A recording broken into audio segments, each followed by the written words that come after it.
Greetings and welcome back to another episode of the Daily Run, and today we're playing as the Curse of Darkness. And when I say the Curse of Darkness, I really mean Lazarus. I just hate it whenever the Curse of Darkness appears on the first floor, and I've talked about it so many times I'm not gonna repeat myself, but if I could do away with the Curse of Darkness, I would, just because it makes it way too hard to see. I hate the curse. I hate the curses in general, but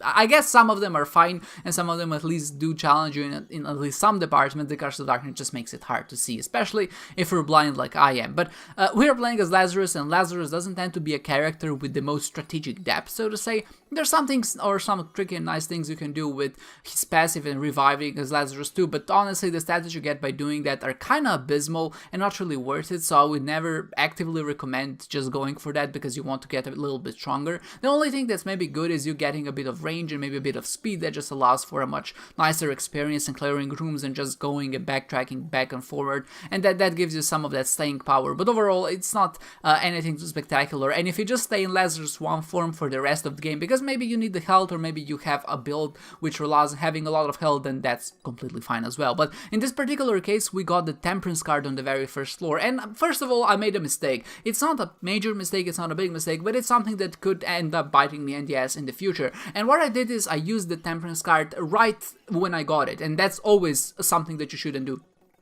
Whenever you have a consumable that you want to use, you should always save it until the opportunity that you know that you won't get any other consumables. So in this particular case, I used the Temperance card early on, but I really shouldn't have, because there's always an opportunity for me maybe to find Tarot Cloth, or maybe to find a Yarrow rune, and maybe I would like to use that on a consumable that's on the ground to get 2 Temperance machines, and of course then I would have a higher chance of getting the Blood Bank if that's what I was going for. And that's something that I feel like is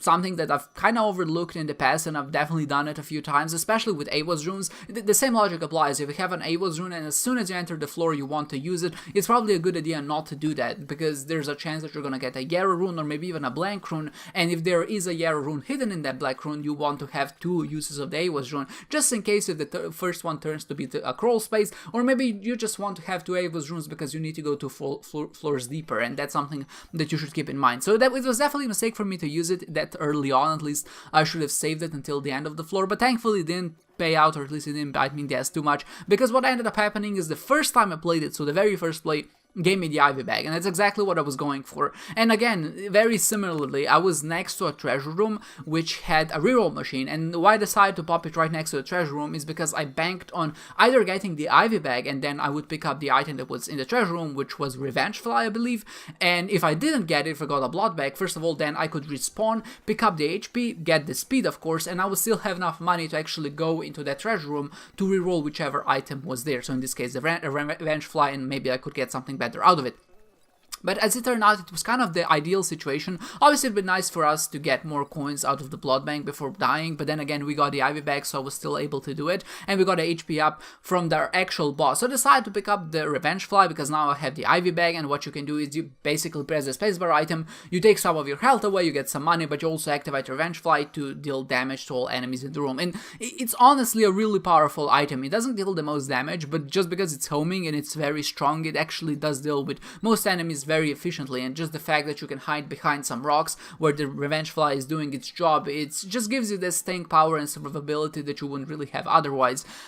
But as it turned out, of course, with the money, then we can afford to go to the shops, get some really neat items out of that, and of course we got BOGO bombs that are just gonna allow us to have a little bit of a higher consumable bonus in the end, and it's actually what puts us over that 50 bomb mark, so I can use it of clubs to get 90 bombs in the end. But besides that, this run actually wasn't that strong, but the reason was, you saw me not picking up any devil deals in the very first item room, and that all stemmed from this particular run and how it started. Because I had the Ivy Bag and the Revenge Fly, I thought that was going to be a strong enough combination for me to kind of carry on beating the game without anything else, and just because this is a run that goes to Mom's card, so not until the end, I felt like I didn't really need to have Flight or Maw Devoid that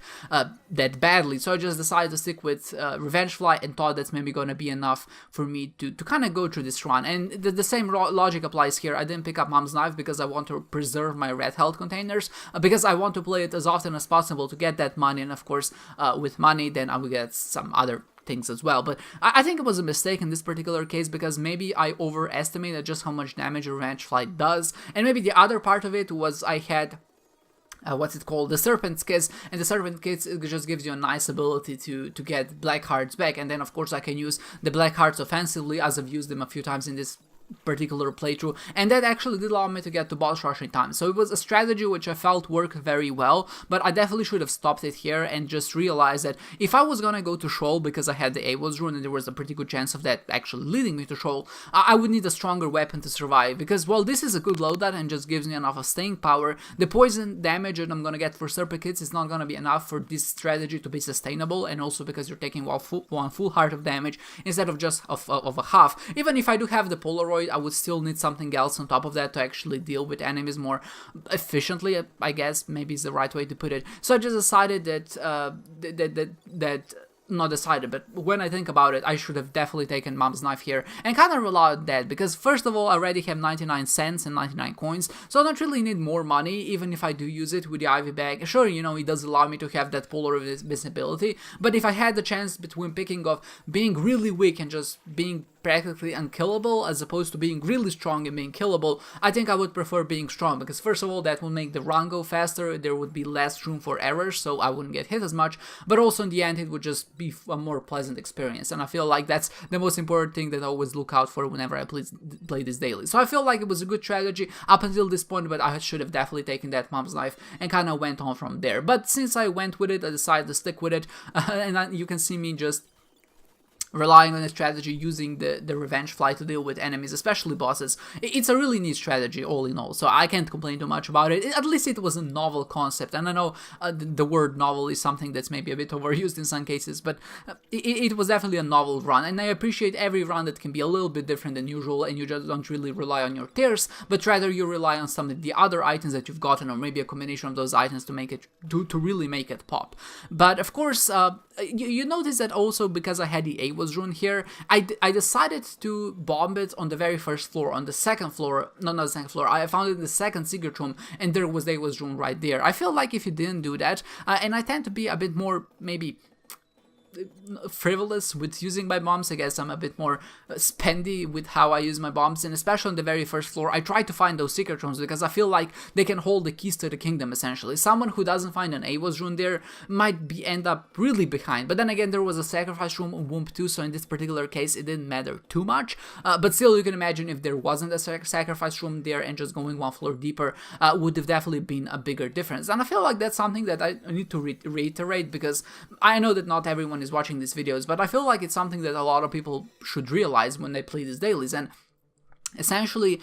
if you have an ability to find a secret room or a second secret room, especially on the first floor, because the floors tend to be much lower, and in some cases you can actually reduce those spots of where the secret rooms are or the rooms are into one or two places, and that's really good just because of how small the floors are. Essentially, that means that there's a higher chance of a particular room being in a particular position, as opposed to something like in the Womb 2. And if we just follow the rules of the secret room, so the secret room has to be surrounded by 3 rooms, there's a lot more possible positions of that, as opposed to when you're in basement 1 or basement 2. So that's the reason why I decide to be kind of frivolous with how I spend my bombs and just try to really get it going. And in this particular case, I feel like it paid off pretty well, because I found the Avos rune, and I feel like, or when I was reading, I think that some people didn't find it, and that probably put them quite behind. But still, what was maybe even worse about this particular run is that there were a lot of positions, or a lot of floors, if you didn't have a lot of bombs, and in this particular case, thankfully I did it because of BOGO bombs,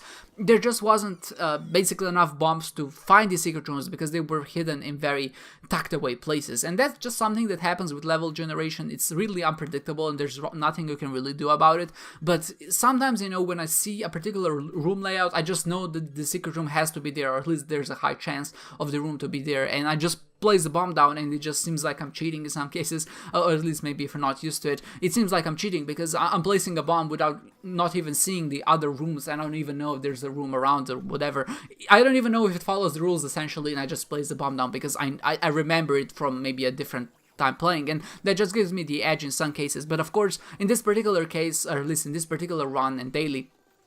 there weren't a lot of floors like that, and the secret rooms were actually tucked away in pretty hidden places. So if you don't find a lot of bombs, that can end up being quite a detriment to you, even though that most of the secret rooms didn't really contain anything except exploration bonus, which I feel was worth it just because, again, I could kind of get back the consumables I spent to find them, and that just turned out to be a pretty good position. Another thing I would like to mention before signing off here is just how do I put it? But it's really interesting how I always try to go for the higher variance play in this sense, that basically there was a choice for me to go into the sacrifice room and go into the dark room immediately, and I could have done that, and that would have netted me with more points than if I just went to Shoal with one AOS rune. And of course, because I go to the dark room, I would still get the exploration bonus and the stage bonus, but I would also get the lamp bonus, and that would have actually netted me more points than if I just fought Satan. But in this particular case, what I feel is the right thing to do is to do something that's less likely, but is gonna net you with more points. So for example, if there was a sacrifice room on a Shoal, that would have allowed me to get even more points just because I have that one extra floor of exploration. And in this particular case, if that's something that's possible, or at least that's something that some other people did, obviously if I go via the route of Womb 2 directly to the dark room, I lose out on all of these possible points that I could have gotten by going to Shoal otherwise. And even though I don't know what the outcome is, obviously I don't check the leaderboards, I don't check the Reddit threads, so I don't really know anything about the daily, so I just feel like I try to make a decision where there's a lower chance of something happening, but if it does happen, I'm gonna net up with a higher score. There's probably a nice mathematical way to express this with expected values and whatnot, but maybe this is just more of a thought experiment. I just feel like it's a good idea to go for those small variance plays which have a huge reward in the end. And the reason for that is, even if you don't make it, and even if you maybe it does turn out to be the suboptimal solution, it's not like you're stuck behind very far, because I'm still ranked in the 30th in this overall daily, and that just kind of keeps me alive, I guess. It's just that maybe the variance isn't that different, but going to that one additional floor could have netted me an additional maybe 5,000 points, and that would have put me from like the 30th place to like the top 5. And obviously relatively that's not that big of a difference, but the difference between 5 and 30 is pretty significant, at least in the terms of absolute difference in some sense. Nevertheless, we did finish this run. I hope you enjoyed it as much as I did, and I hope to see you next time.